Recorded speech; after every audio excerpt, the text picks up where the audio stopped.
أعوذ بالله السميع العليم من الشيطان اللعين الرجيم. بسم الله الرحمن الرحيم وبه نستعين وهو المستعين. الحمد لله رب العالمين والعاقبة للمتقين والجنة للموحدين والنار للملحدين والمنكرين.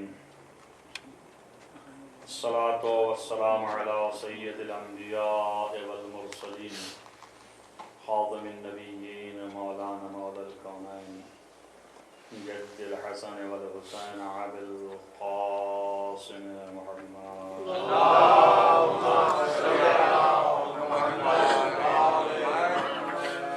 ولا سيما على ابن عمه ووزيره ووصيه وخليفته مطلوب كل طالب غالب كل غالب مولانا علي بن أبي طالب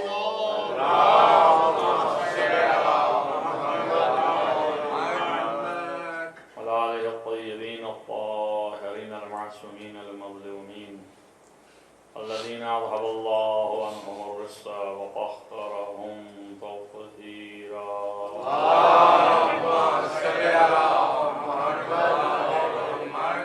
ولعنة الله على أعدائهم أجمعين من يؤمن هذا إلى قيام يوم الدين. أما بعد فقد قال الله سبحانه وتعالى في كتابه الحكيم بسم الله الرحمن الرحيم ذلك من يعظم شعائر الله فإنه من تقوى القلوب. صلوات محمد.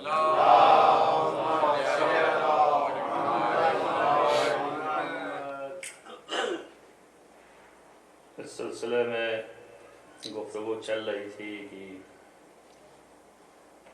انسان اس حیثیت سے کہ انسان ہے، اللہ نے اس انسان کو بحیثیت انسان کے زندگی کرنے کا طریقہ اور سلیقہ سکھایا اور بتایا ہے، اور اسی لیے کہ یہ انسان صحیح معنوں میں انسان رہے اس نے انبیاء اور رسول پیغمبران اور اولیاء ائمہ اور کتابیں بھیجی تاکہ صحیح راستے پر گامزن رہے، صحیح راستے پر چلے، اور اگر کہیں بھی اس کو غلط راستے کی طرف کوئی چیز لے جا رہی ہو تو یہ انبیاء اور اولیاء ائمہ اور کتابیں جو ہیں ہدایت کریں کہ غلط راستے کی طرف نہ جائے، صحیح راستے کی طرف چلے. اور وہ صراط مستقیم در حقیقت عبودیت خدا ہے.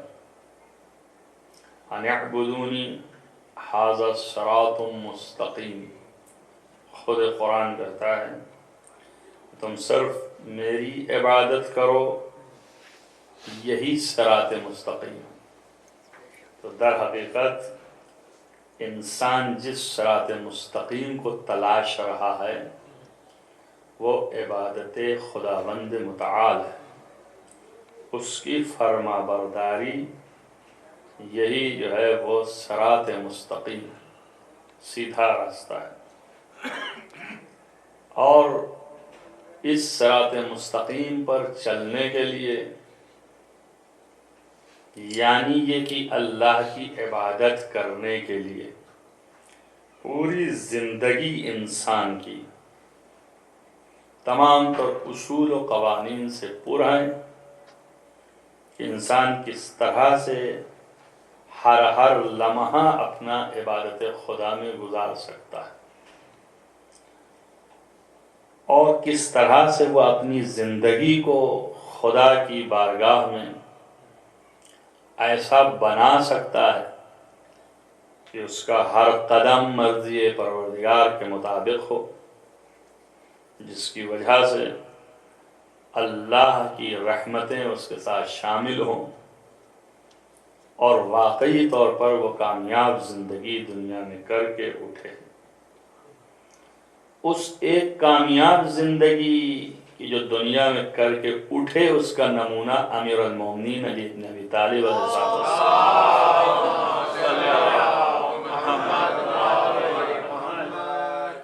کہ واقعاً کامیاب و کامران کے خود رب الکعبہ خود ہی آپ نے فرمایا کہ میری زندگی کامیاب ترین زندگی۔ ان سب چیزوں میں انسان خاص طور سے کچھ روحانی چیزیں ہیں کہ روح کی ضروریات ہیں، کچھ جسمانی چیزیں ہیں کہ جو جسم کی ضروریات ہیں۔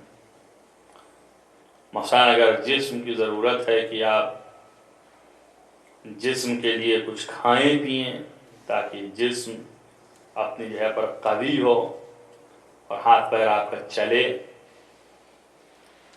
تو اس وقت روح کی بھی ضرورت ہے کہ روح کی بھی کوئی غذا ہو کہ جس کی وجہ سے روح کی قوت پائے، تاکہ وہ روح قوت کی بنیاد پر آپ کے جسم کے چرخے کو چلائے۔ جسم جو ہے مادی ہے، اور مادہ بغیر کسی تحرک دینے والے متحرک کے تحرک پیدا نہیں کرتا۔ اسی پورے جسم کو تحرک دینے کے لیے، حرکت دینے کے لیے اللہ نے روح ڈالی۔ اگر روح ابھی آپ کے جسم سے خارج ہو جائے تو یہ ہاتھ جہاں رکھ گیا ہے وہیں رکھا رہے گا، اٹھے گا نہیں۔ بس معلوم یہ کہ متحرک جسم روح ہے۔ اگر روح ہے تو یہ تحرک اور حرکت کر رہا ہے، اور اگر روح نہیں ہے تو یہ حرکت بند ہو جاتی، تو جہاں ہے وہیں پر ہے۔ اور یہ بھی ایک طریقہ ہے کہ علمی ہے، سائنسداں بھی اسے تسلیم کرتے ہیں۔ جسم کو جہاں سے روح خارج ہوئی ہے اور جس حالت میں ہے چھوڑ دیجیے، اور اس کے بعد پھر وہیں پر روح ڈالیے تو پھر وہ اسی حالت میں دوبارہ ہو جائے گی۔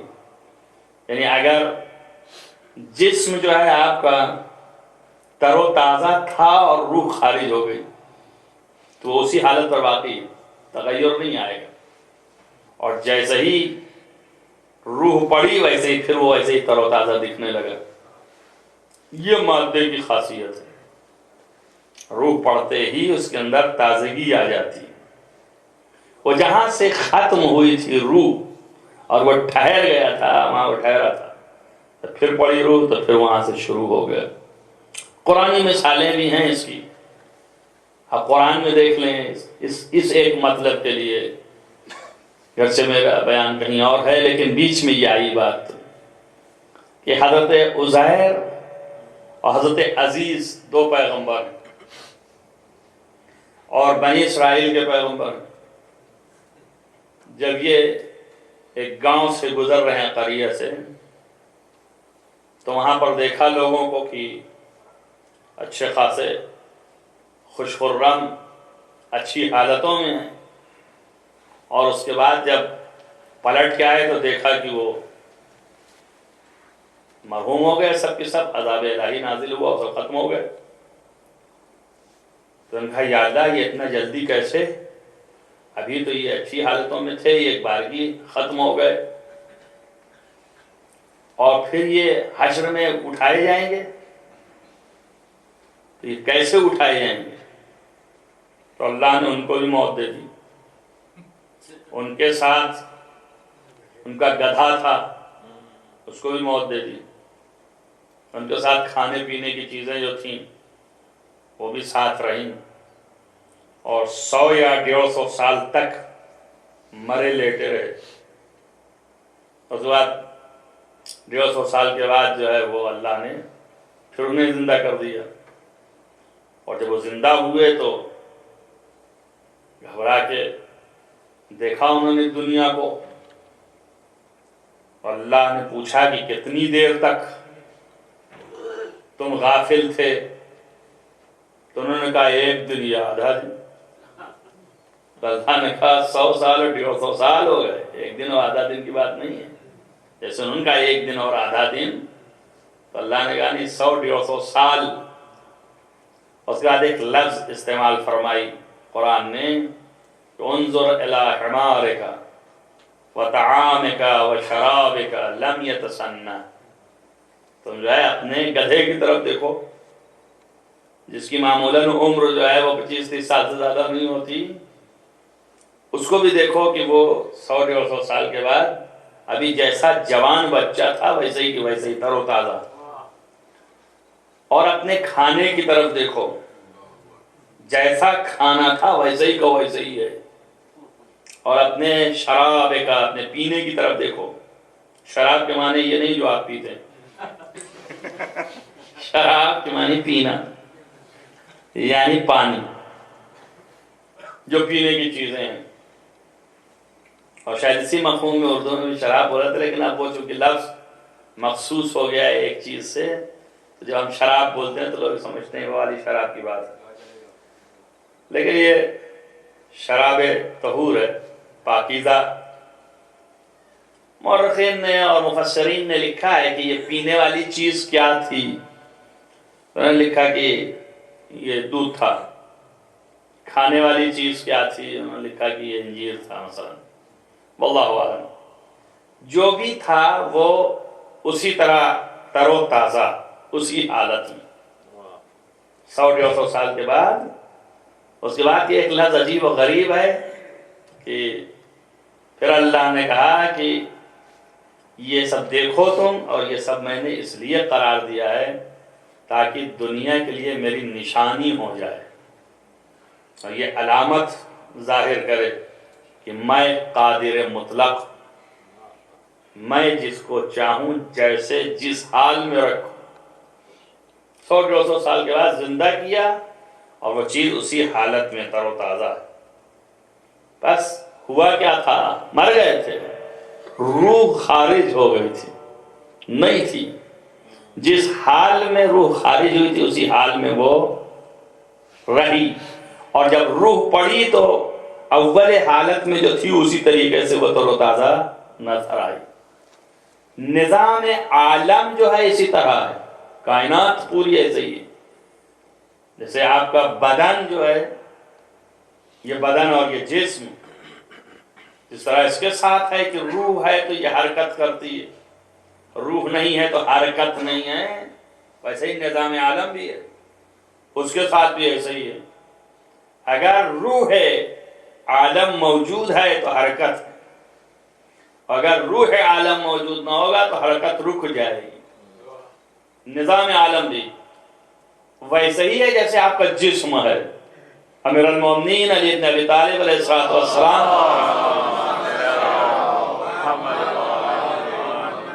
اسی وجہ سے تشبیہ دیے ہیں. ایک شعر میں آپ، اب وہ شاعر ہیں ہی نہیں کہ سنیں، ان کے اوپر اعتراضات ہوتے ہیں بیچاروں کے کہ شاعری اسلام میں اس کی کیا اہمیت ہے، اور اگر اہمیت نہ ہوتی تو امیر المومنین شعر کیسے کہتے؟ اگر حرام ہی ہوتا شعر کہنا تو کیسے کہتے؟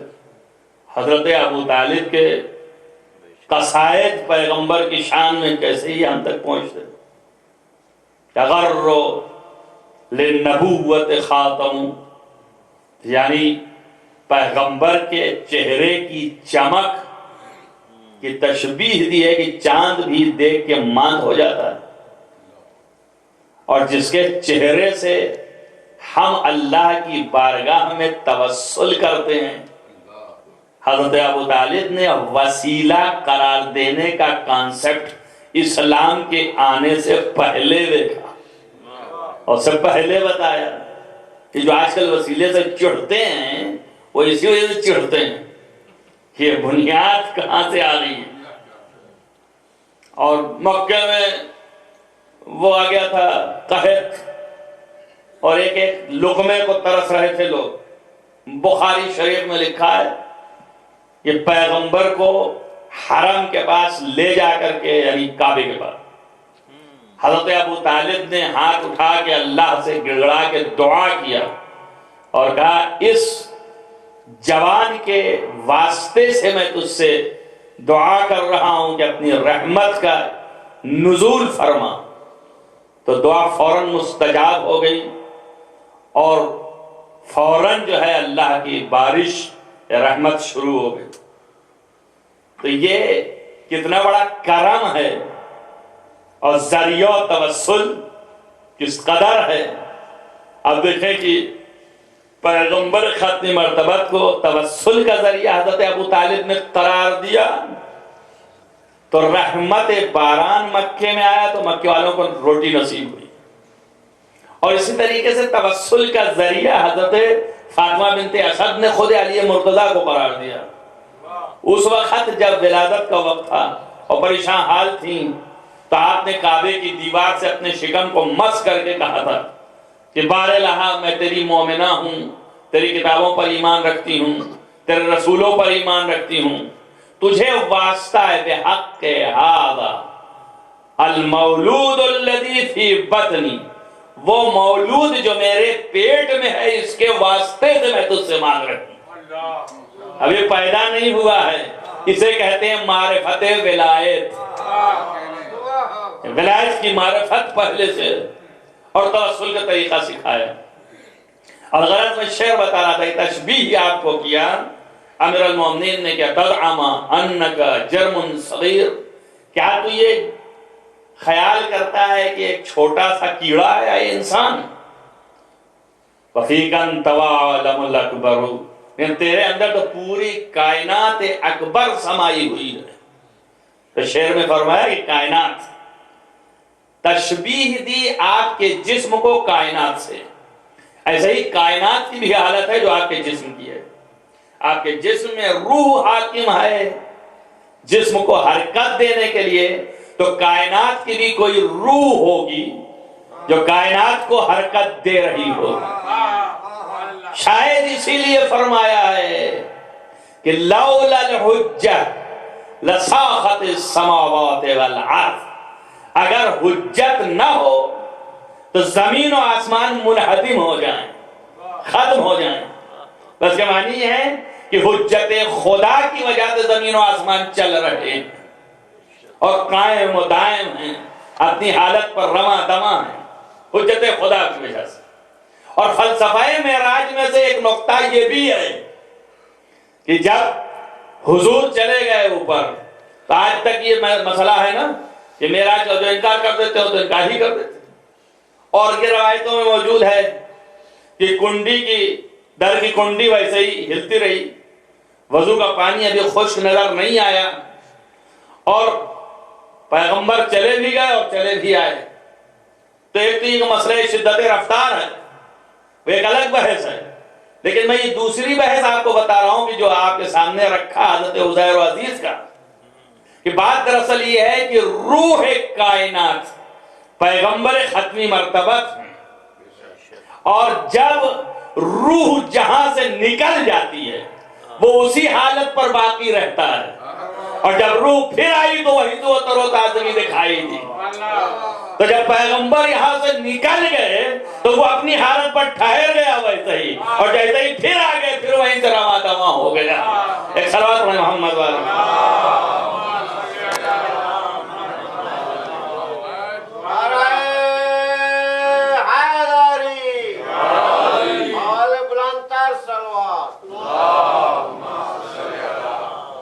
بس ہم پھر لوٹ آئے اپنے مطلب پر کہ روح جو ہے اصل حرکت دینے والا ہے پورے جسم کائنات کو، لہذا روح کی تربیت ضروری ہے، روح کی تربیت لازم ہے۔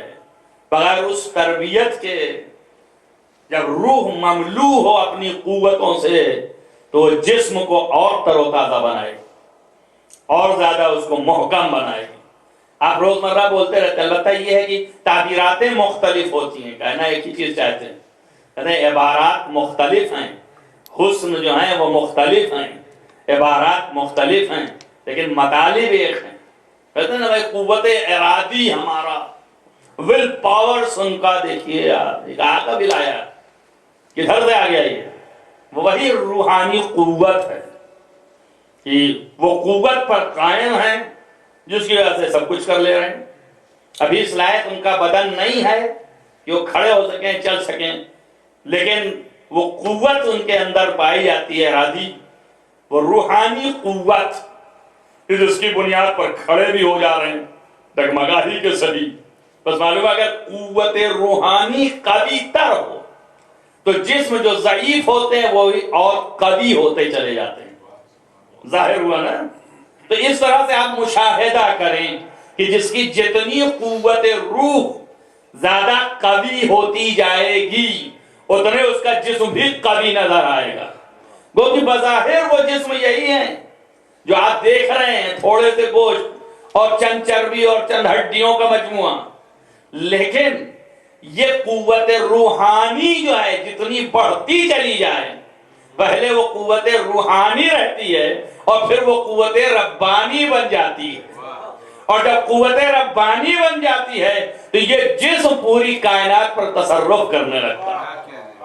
تو بس انسان کی روح کو قوی ہونا چاہیے، اور اس کی قوت کے لیے ہے خود روح کی معرفت ہے، علم ہے.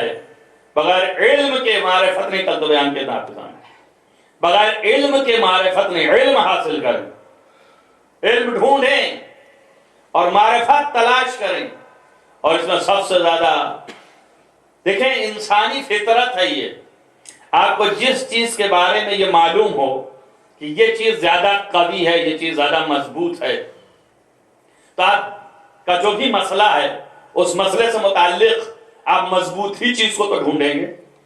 کمزور کو تو نہیں ڈھونڈتا کوئی نا، مضبوط ڈھونڈتا ہے اور وہ مضبوط کی طرف بڑھتا ہے. کیا کام ہے ان کا کہ صاحب کچھ مسائل ایسے ہیں میرے پیسوں کے کہ وہ حل نہیں ہو رہے ہیں. ان کا کسی مضبوط مالی انسان کو ڈھونڈیے.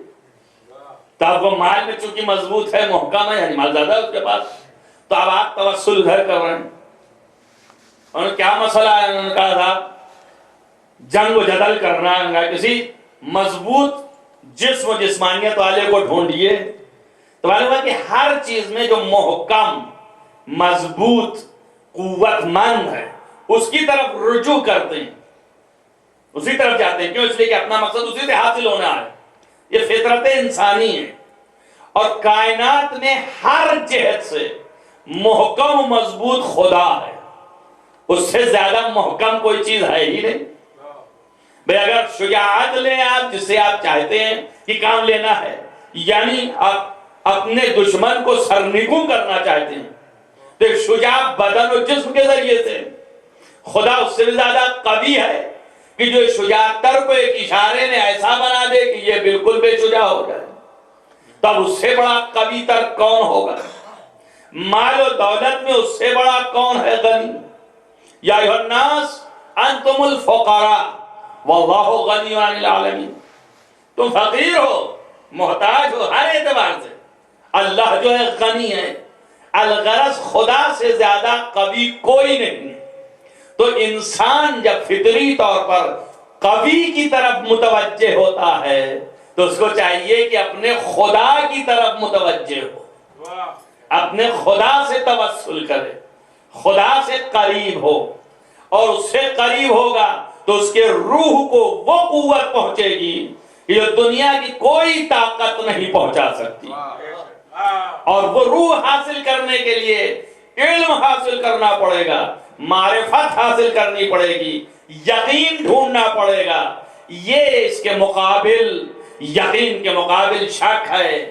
شک ایک گندگی ہے روح کے لیے، اور علم کے مقابل جہل ہے. جہل ایک گندگی ہے، ایک نقص ہے روح کے لیے، روح کو ضعیف کرتا ہے. لیکن یہی علم روح کو قوی کرتا ہے. یہی جو ہے یقین روح کو محکم بناتا ہے.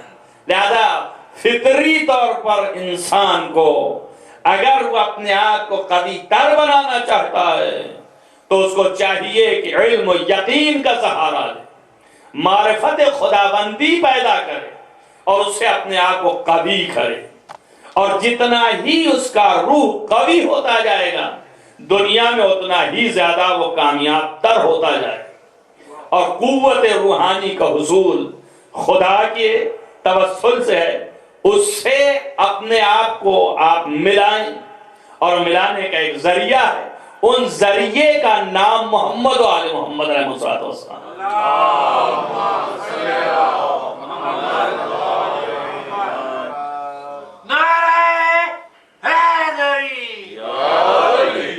یہ ذرائع جو ہیں یہ محمد و آل محمد، یہ ذرائع اصل وسیلے خداوند متعال ہیں، اس تک پہنچنے کے ذرائع ہیں، اس سے کنیکٹ کرنے کا وسیلہ ہے، اور یہی شاعر الہی ہے۔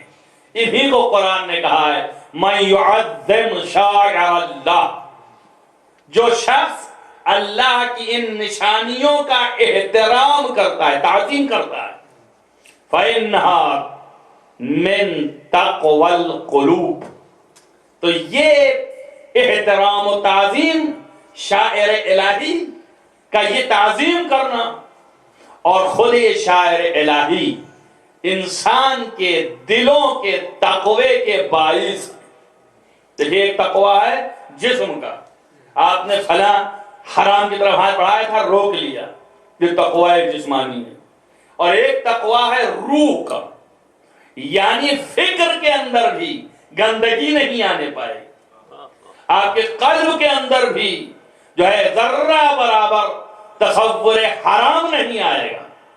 تو بس احترام و تعظیم شعائر خدا تمہارے دلوں کی قوت کا باعث ہے، اور جتنا ہی تمہاری روح قوی ہوگی دل قوی ہوگا، بس ان کا احترام لازم ہے، تعظیم لازم ہے۔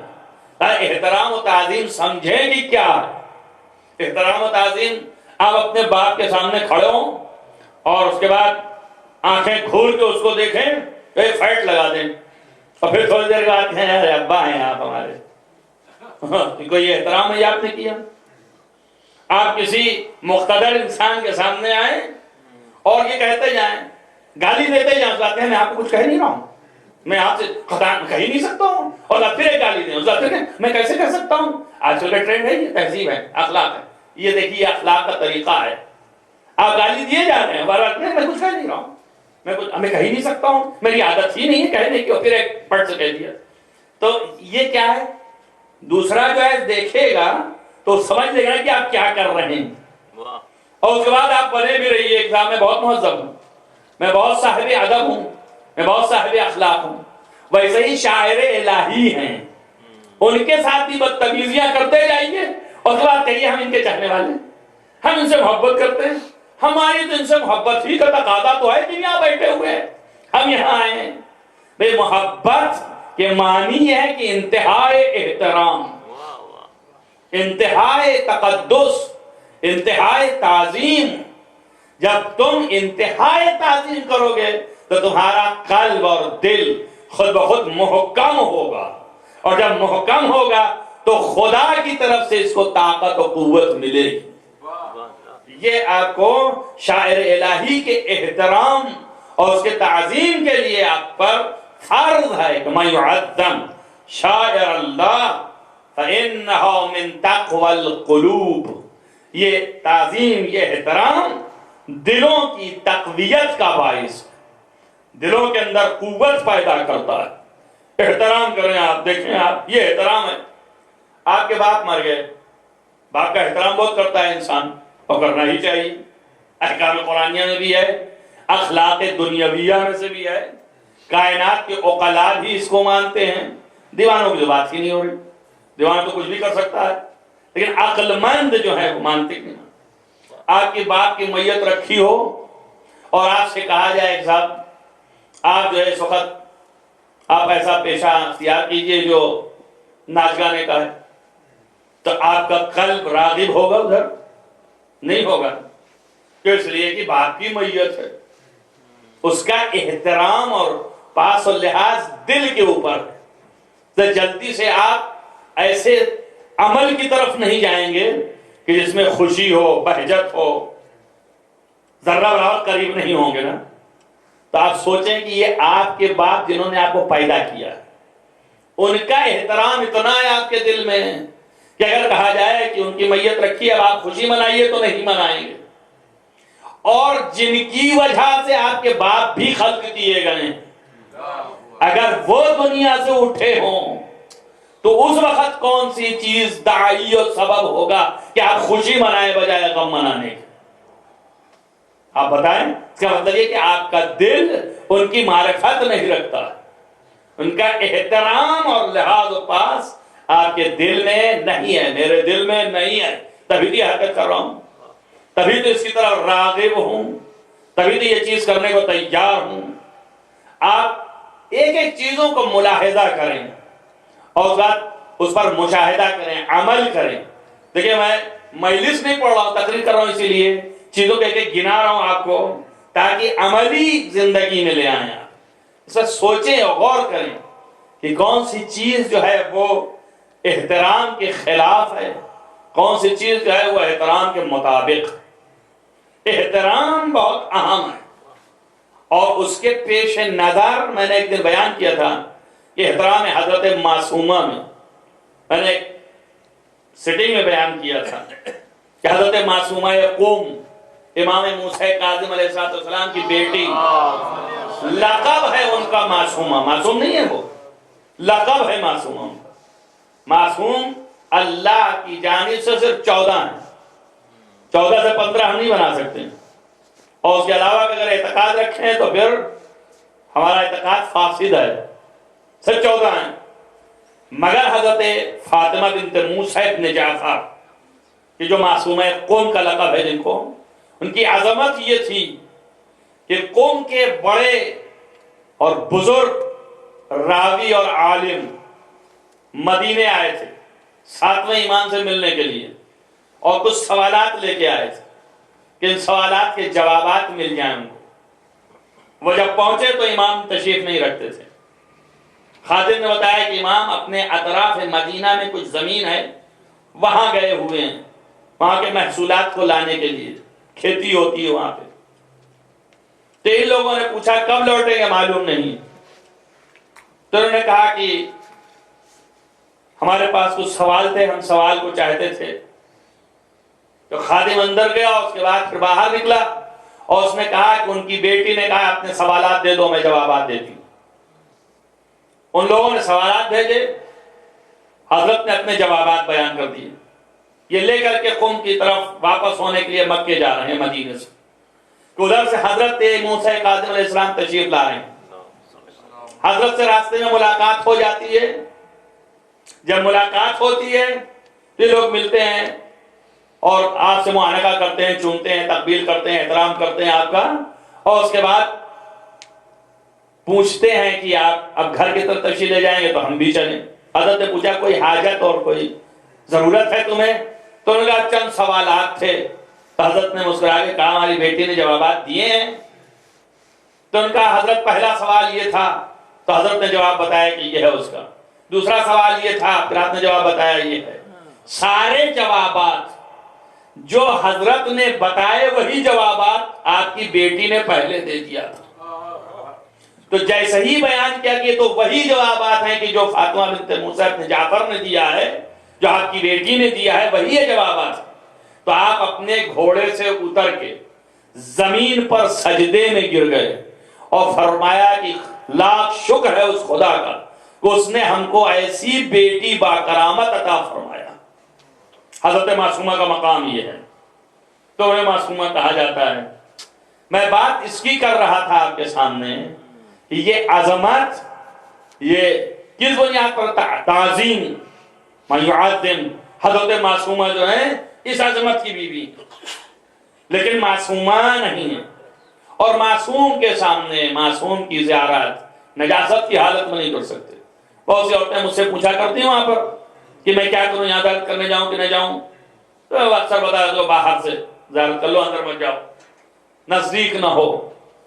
کیوں؟ اس لیے کہ احتراماً. تو بہت سے عالم نما لوگ جو ہیں وہ بھی اعتراض کہہ رہے ہیں یہ تو معصوم نہیں ہے، غیر معصوم کے ہاں تو کوئی حرج نہیں ہے، کبھی بھی جا سکتا ہے.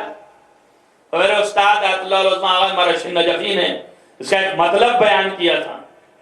انہوں نے کہا بھائی معصوم تو نہیں ہیں، لیکن چونکہ چھٹے امام نے فرمایا ہے کہ فاطمہ بنت موسیٰ ابن جعفر جو میری پوتی ہوگی وہ قم میں ہوگی، اس کی قبر عش آل محمد، آل محمد کے آرام کرنے کی جگہ ہے. گھونسلہ کو عش کہتے ہیں عربی میں، گھونسلہ ہے پرندہ جہاں پر آرام کرتا ہے. تو فرمایا کہ چونکہ یہ آل محمد کی پناہ گاہ ہے تو جب بھی ہم وہاں جائیں گے تو 14 معصوم میں سے کوئی نہ کوئی معصوم تو موجود ہے. تو احترام معصوم اقتضا یہ کرتا ہے کہ ہم اس حالت میں وہاں نہ جائیں. بس احترام معصوم ملحوظ نظر ہونا چاہیے.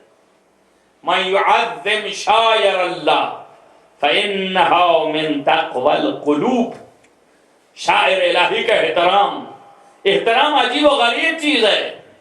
اللہ کی سب سے بڑی نشانی انبیاء اور اولیاء ہیں. تمام انبیاء اور اولیاء کی پوری خواہش یہ ہے اور خود خدا کی بھی کہ کائنات میں نظام عدل قائم ہو. اور نظام عدل 1,24,000 پیغمبر اور 13 معصوم کوشش کر کے تھک گئے لیکن نظام عدل قائم نہیں ہوا. ابھی تک اگر عدالت ہوتی چاروں طرف تو آج یہ فتنہ و فساد کیوں ہوتا؟ آج یہ ظلم کیوں ہوتا؟ نظام عدل قائم نہیں ہوا. ہوگا کس سے؟ ایک وہ ذات ہے کہ جس کے اوپر 1,24,000 انبیاء اور 13 معصوم انتظار سے آنکھیں کی ٹکٹکیاں لگائے ہوئے ہیں. جب وہ ظاہر ہوگا تو وہی عدل کا نظام قائم کرے گا. تو ظاہر ہے کہ عدل کا نظام جب قائم ہو رہا ہے تو ہر نبی کی تمام تر خواہش قائم ہو رہی ہے، ہر نبی کی آرزو پوری ہو رہی ہے. جس کے ذریعے سے پوری ہو رہی ہے وہ کتنا عظیم ہوگا کہ انبیاء کی آرزو پورا کر رہا ہے، خدا کی آرزو کو پورا کر رہا ہے، اس لیے اس کی عظمت زیادہ ہے. لہذا چھٹے امام فرماتے ہیں کہ لو کنتو، میں اگر اس وقت ہوتا جب یہ ظہور کرتا تو لخدمتہ، تو میں اس کی خدمت کرتا. آپ سوچیں دادا پر دادا ہیں نسبت اور رشتے کے اعتبار سے، اور معصوم وقت ہیں، امام ہیں، لیکن کہہ رہے ہیں کہ اگر قائم ظاہر ہوتے تو میں ان کی خدمت کرتا. چوتھے پشت میں قائم پیدا ہونے والے ہیں امام رضا علیہ السلام 8ویں امام ہیں، اور فرماتے ہیں جیسے ہی کسی نے پوچھا کہ ظہور کی نشانی کیا ہوگی تو حضرت نے آخری امام کا نام لیا، کھڑے ہو گئے. کسی نے پوچھا آپ کھڑے ہوتے ہیں؟ آپ نے فرمایا وہ قابل تعظیم ہیں. اور اس کے بعد یہ آیت تلاوت فرمائی کہ مَن يُعَظِّمْ شَعَائِرَ اللَّهِ فَإِنَّهَا مِن تَقْوَى الْقُلُوبِ. یہ اللہ کی اعلیٰ نشانیوں میں سے ہیں جو ان کا احترام کرے. ارے بھائی آل محمد کے احترام کی تو انتہا ہے نا. رسول اکرم اور حضرت علی رشتے کے اعتبار سے بھائی ہوتے تھے، چچا زاد بھائی تھے آپس میں، اور داماد خضر تھے. لیکن آپ دیکھیں پوری تاریخ چھان ڈالیں، جب تک پیغمبر زندہ تھے امیر المومنین نے ایک خطبہ نہیں کہا، ایک خطبہ نہیں کہا. کس وجہ سے؟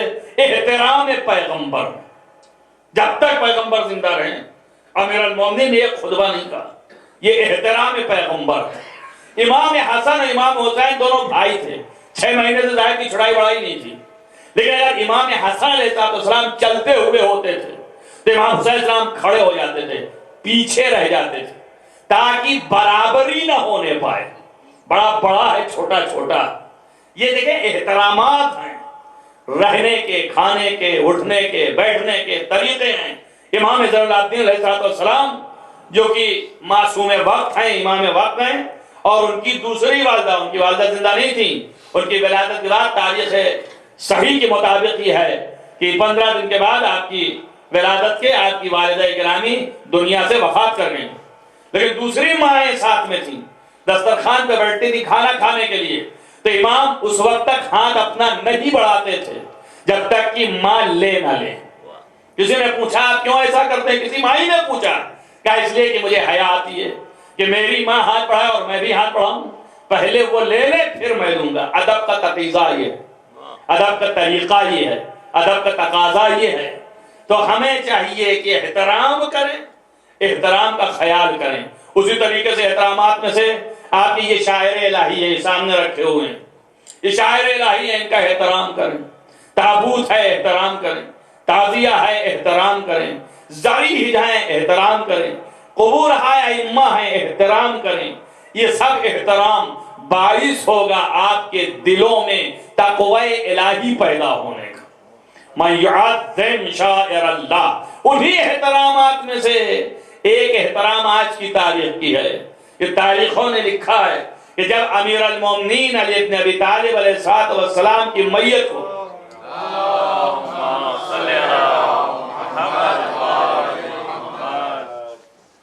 آپ نے کہا تو یاد آ گیا، یہ بھی ایک احترام میں سے ہے۔ اکثر میں نماز میں آج 22 دن سے 21 دن سے مشاہدہ کر رہا ہوں، دیکھیے پیغمبر کا فرمان یہ ہے کہ جب میرا نام لو تو درود پڑھو، اور جب میرے نام کے ساتھ علی کا نام لو تو جیسے مجھ پر درود پڑھتے ہو ویسے ان پر درود پڑھو۔ میں دیکھتا ہوں کہ اذان کہی جاتی ہے، مومن بڑے شوق سے نام آتا ہے پیغمبر کے درود پڑھتے ہیں، اور امیر المومنین کا جیسا ہی نام آتا ہے ایسا چپ ہو جاتے ہیں جیسے حرام ہے درود پڑھنا۔ پتہ نہیں کیوں، دو ایک دفعہ میں کہہ بھی چکا، میں خود درود پڑھتا ہوں تب بھی سن کے۔ اب آپ کچھ سن کر کے سیکھو، کچھ دیکھ کر کے طریقہ سیکھو۔ ابھی ہر چیز کو آدمی بتائے گا نہیں جانتے ہو تو سیکھو، اور اگر جانتے ہو جان بوجھ کے کرتے ہو تو یہ ہے قصر، یعنی شان میں گستاخی ہے۔ اگر نہیں جانتے ہو تو پھر بھی معافی کے چانسز ہیں، لیکن جان بوجھ کر کے کرتے ہو تب یہ گستاخی ہے، تب اس کے عذاب و عقاب مرتب ہوں گے۔ تو یہ بات چیز ہے، نوٹ کریں آپ، احترام ملحوظ نظر رہے۔ احترام ہے یہ کہ امیر المومنین علی بن ابی طالب علیہ السلام کہ میت کوفے کی مسجد سے اٹھائی گئی، اور اس کے بعد نجف کی پہاڑی جو ابھی معروف نہیں ہے، کوئی نہیں جانتا، ادھر پہاڑی قبرستان کا ایک حصہ ہے، یہاں پر حضرت نے وصیت کی تھی۔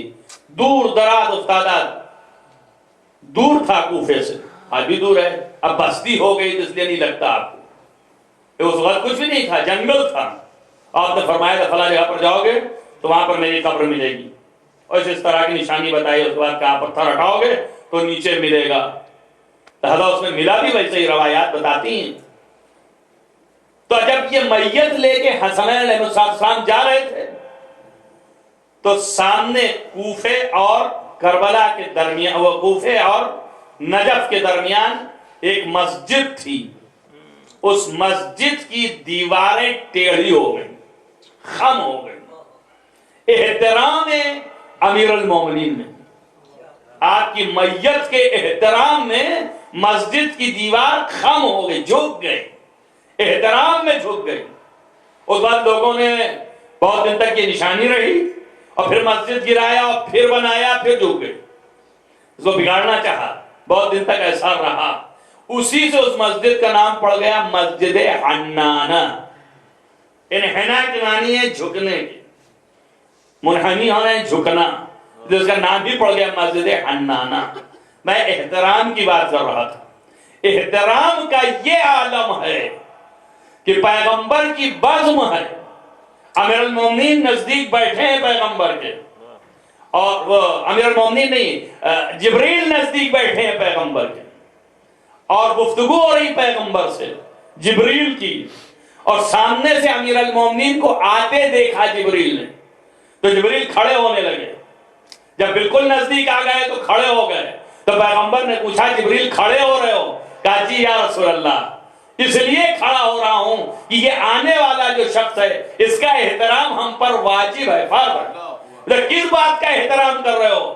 کہا یہ اس بات کا احترام ہے کہ انہوں نے ہمیں سکھایا ہے، انہوں نے ہمیں تعلیم دیا ہے، یہ میرے استاد ہیں۔ پیغمبر نے پوچھا کس بات کے یہ استاد تھے؟ کہا یہ اس وقت کی بات ہے پیغمبر جب مجھے اللہ نے خلق کیا، پیدا کیا، اور اس کے بعد مجھے پوچھا مجھ سے کہ من انت ومن انا، تو کون ہے اور میں کون ہوں؟ تو میں گھبرا گیا کہ میں کیا جواب دوں۔ تو میں نے داہنی دیکھا اور بائیں دیکھا تو ایک شخص کی آواز آئی، جب میں اسی طرف متوجہ ہوا تو اس نے کہا قل یا جبریل، اے جبریل کہہ دے انت رب الجلیل وانا عبد الذلیل، تو رب جلیل ہے، میں عبد ذلیل ہوں۔ جب وہ تعلیم اور آواز میرے کان میں پہنچی تو میں نے مشاہدہ کیا تو یہ نور مجسم ہوا جس نے مجھے یہ تعلیم دی تھی۔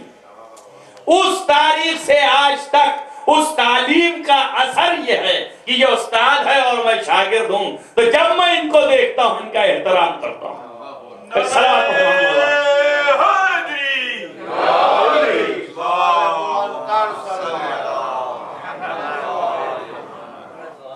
مورخین نے لکھا، پوچھا پیغمبر نے کہ جبریل کب کا واقعہ ہے اور یہ کب سے ہے؟ تو آپ نے فرمایا یا رسول اللہ 30,000 سال میں ایک دفعہ ایک یہ روشنی پھوٹتی ہے عرش پر، اور اس کو دیکھتے ہوئے مجھے 30,000 سال ہو گئے۔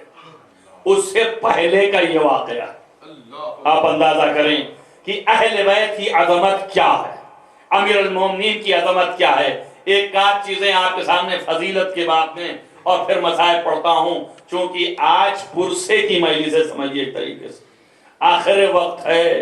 امیر المومنین علی بن ابی طالب علیہ السلام کائنات کے لیے عظیم مثال ہیں۔ ہم اور آپ کے سمجھتے ہیں کہ ہمارے اور آپ ہی کہ امام ہے، فقط امام کائنات ہے، چارند پارند اس دنیا میں، اس دنیا میں روحانیت کے اعلیٰ مقام پر ہر شے کا امام ہے۔ علامہ شیخ مفید علی اللہ مقام اپنی کتاب میں، کہ جس کتاب کو انہوں نے مائناس قرار دیا اختصاص، اس میں یہ واقعہ لکھتے ہیں سید رضی علیہ الرحمہ جامع نہج البلاغہ، وہ ایک کتاب لکھ رہے ہیں خصائص امیر المومنین، امیر المومنین کی خصوصیت پر کتاب لکھ رہے ہیں، تاریخ اسی کا ایک حصہ ہے نہج البلاغہ۔ وہ تھوڑا فضائل لکھے، پھر ان کے مناقب لکھے، اور پھر کلام لکھنا شروع کیا۔ تو کلام میں جو فصیح ترین کلام ان کے سمجھ سے وہ انہوں نے جمع کیا، وہ ہے نہج البلاغہ۔ خصائص امیر المومنین میں لکھتے ہیں کہ ملائکہ میں آپس میں بحث و مباحثہ ہو گیا، مشاجرہ ہو گیا، اختلاف کسی چیز پر۔ ملائکہ نے ایک گروہ کہنا شروع کیا کہ یہ ہے، دوسرے نے کہنا شروع اس کے مقابل میں کہ یہ ہے، اور بات بہت شدید ہو گئی، مشاجرہ ہو گیا، مباحثہ ہو گیا۔ تو اللہ کی بارگاہ میں التجا کیا کہ مجھے فیصلہ دے تو، ان دو گروہ کے درمیان حق کدھر ہے؟ اللہ نے فرمایا کہ کائنات میں جس کسی کو چاہو اپنا حاکم قرار دے، میں اسے تمہارے لیے فیصلہ کنندہ بناتا ہوں۔ تو ملائکہ نے امیر المومنین کو فرمایا کہ یا اللہ، ہمارے درمیان اگر علی فیصلہ کریں تو ہمیں قابل قبول ہے۔ تو اللہ کا پیغام پیغمبر تک آیا، اور پیغمبر نے مولائے کائنات سے فرمایا کہ ملائکہ کی بزم میں آپ کی طلب ہے، صرف اس لیے کہ آپ آئیے اور آ کے فیصلہ کیجیے۔ تو مولا عرش پر گئے بزم میں ملائکہ میں، اور جا کے وہاں فیصلہ کیا، اور فیصلہ جو کر دیا اس کو ملائکہ نے تسلیم کر لیا۔ اب بتائیے حق و باطل کا بانٹنے والا وہ ہوگا جو زمین و آسمان ہر جگہ بانٹ رہا ہے، یا وہ ہوگا فاروق جو کہ دنیا میں بھی باطل کو حقی سمجھ رہا؟ صلوات پڑھیں محمد وآل محمد۔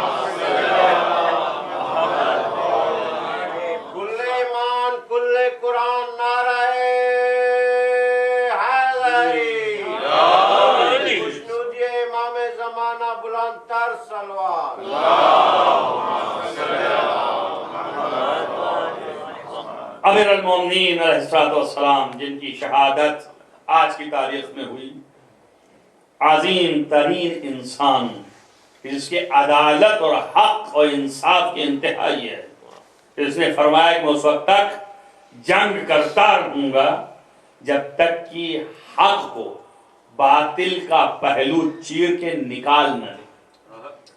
یہ امیر المومنین کا قول ہے۔ جنگ صفین میں پوچھا کسی نے، آپ نے فرمایا اس وقت تک میں جنگ کرتا رہوں گا جب تک کہ باطل کو چیر کے حق نہ نکال دے۔ اور یہ شدت عدالت، انتہائی عدالت، اور کبھی مولا نے اپنی عدالت برتنے میں کوئی ذرہ برابر کبھی بھی تعصب سے کام نہیں لیا۔ وہ چاہنے والا ہو تب بھی عدالت کا اظہار، نہیں چاہنے والا ہے تب بھی عدالت کا اظہار۔ 4 سال چند مہینے کی حکومت میں تاریخ شاہد ہے، چاہنے والا ہے تب بھی وہی عدالت، نہیں چاہنے والا ہے تب بھی وہی عدالت۔ اور تاریخ اس کو بتاتی ہے کہ دوران خلافت ایک شخص آپ کا بڑا محب تھا، بہت چاہنے والا تھا، لیکن محب اور چاہنا والا ہونا اور چیز ہے، لیکن عدالت اپنی ہے پر باقی ہے۔ کہا یہ جاتا ہے کہ اس نے چوری کر لی، چوری کی حالت میں پکڑ کے لایا گیا مولا کے سامنے، کہا اس نے چوری کی۔ علی نے 3 دفعہ اقرار لیا کہ کیا تو نے یہ کام کیا ہے؟ اس نے کہا ہاں ہوا ہے مجھ سے۔ آپ نے پوچھا بھوکا تھا؟ کہا نہیں۔ آپ نے پوچھا ضرورت تھی؟ کہا نہیں۔ کہا مجبور تھا؟ نہیں۔ مضطر تھا؟ نہیں۔ جب سب تمام حجت ہو گئی تو حضرت نے فرمایا کہ اصول کے مطابق ہاتھ کاٹ دیے جائیں۔ تاریخوں نے لکھا کہ اس کا ہاتھ آپ نے کمبر سے کہا، کمبر نے مازونہ پر رکھا اور آپ نے اس کی انگلیاں کاٹ دی۔ جب علی بن ابی طالب نے انگلیاں کاٹ دی تو وہ چاہنے والے محب نے انگلیوں کو اٹھایا، اپنی ہتھیلی پر رکھا اور اس کے بعد باہر نکلا اور کوفے کے گلیوں میں قصیدہ پڑھنا شروع کیا کہ اے کوفے والو آگاہ ہو جاؤ، میں علی کا چاہنے والا ہوں، انہوں نے مجھے ایسا پاک کیا ہے کہ اب مجھے آخرت میں کوئی خوف نہیں ہے۔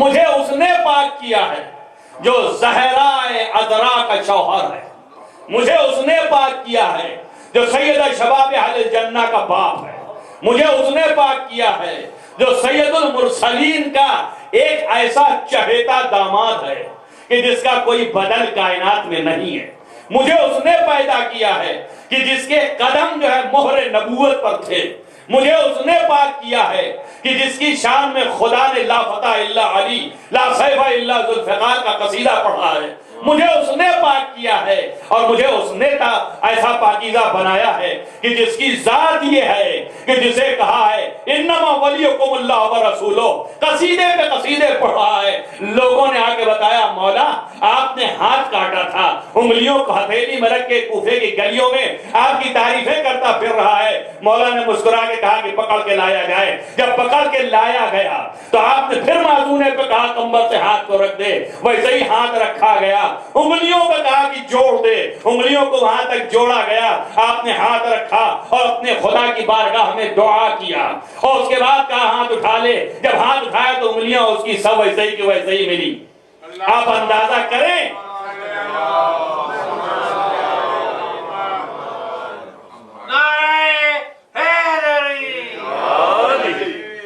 پاسداری دین میں کوئی تعصب نہیں، چاہنے والا ہے تب بھی وہی عدالت، نہیں چاہنے والا تب بھی وہی عدالت۔ یہاں تک تو واقعہ تھا۔ اب ایک بات آپ سے پوچھتا ہوں، یہ محب ہے نا، تو اب نہ پوچھیں آپ کہ محبت اہل بیت کیا کام کرے گی، جو کریں آپ، یہ محبت کا تقاضا، وہ عدالت کا تقاضا تھا کہ سزا دیا جائے، یہ محبت کا تقاضا ہے کہ سزا دینے کے بعد پھر اس کے ہاتھ کو ویسے ہی کر دیا جائے۔ تو یہی بتانا چاہ رہے ہیں کہ اس دنیا میں رہ کے جو علی اپنے چاہنے والے کو اذیت برداشت نہیں کر سکتا ہے، اس آخرت میں جب تم جاؤ گے تو کیوں نہ تمہاری شفاعت کے لیے کھڑا ہو جائے۔ ایک صلوات پڑھیں محمد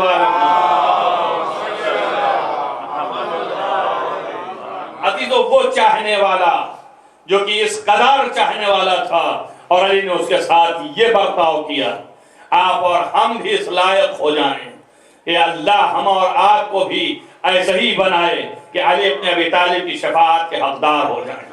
آج کی وہ تاریخ ہے، آج کی تاریخ میں یہ لکھا ہے کہ جب مولائے کائنات کو دفن کر کے حسنین لوٹے تھے اور شب کے وقت آپ کوفے کے اندر داخل ہوئے تو سامنے ایک کھڑا تھا، وہاں نزدیک پہنچے تو ایک چاہنے والا بیٹھا ہوا تھا، دیکھا اس کی عجیب حالت ہے، گریہ کر رہا ہے، پوچھا تو کون ہے؟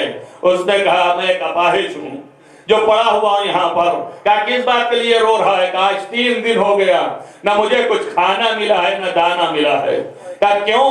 3 دن سے پہلے کیسے ملتا تھا؟ کہا نہ معلوم، ایک شخص آتا تھا جو اپنے ہاتھوں میں کھانا دانا لے کے آتا تھا اور مجھے اپنے سے لقمے توڑ کے کھلاتا تھا، اور جب وہ کھلاتا تھا میں کھاتا جاتا تھا اور پھر یہ کہتا جاتا تھا گھبرا نہیں، کل تیری کفالت کے لیے پھر آئیں گے، اور میرے سر پر ہاتھ پھیرتا جاتا تھا، اور یہ 3 دن سے اب نہیں آ رہا ہے، نہ معلوم کیوں نہیں آ رہا ہے۔ مولا حضرت نے پوچھا کہ کبھی پوچھا کہ وہ کون ہے؟